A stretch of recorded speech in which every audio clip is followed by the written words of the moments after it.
रस भरी परी अखियां हसी, दागेलू गोली गन हो मशीन, चढ़ली जवानी चकले, जल्दी बता देना रे। कल भेंट आके हो जा सेट, दिल के खोल गेट, दिल के खोल खोल खोल। के कमर के परेड हिलावे इंटरनेट, मिलके बोल बोल बोल बोल बोल।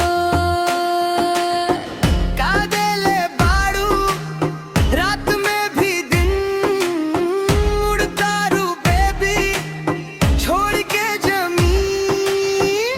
खता ना करी हम वेट, कहबूता छोड़ अब सिगरेट।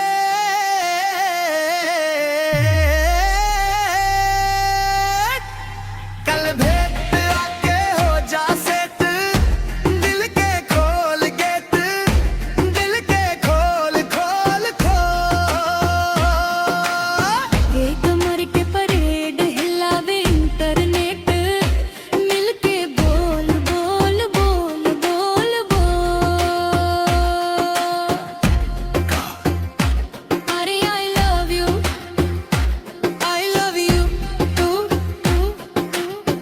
तू हंस देती तो फूल खिल जाते हैं।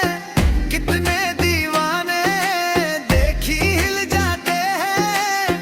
आवाज का जादू मुझे करता बेकाबू, मिलियन बिलियन में तेरे रील जाते हैं।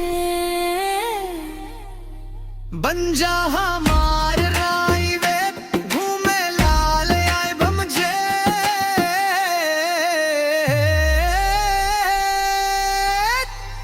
कल भेंट आके हो जा सेट, दिल के खोल गेट, दिल के खोल खोल खोल। की कमर के परेड हिलावे इंटरनेट, मिलके बोल बोल बोल बोल बोल। संगमरमर जैसन बाटे देही आके शाइन, टाइम पास ना कर कल हम के जाई। तेरे जुल्फों के साए मुझे पास बुलाए, मैं बन गया तेरा एंजुआर मई।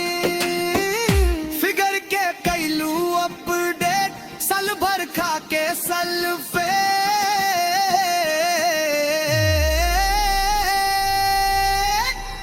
कल भेंट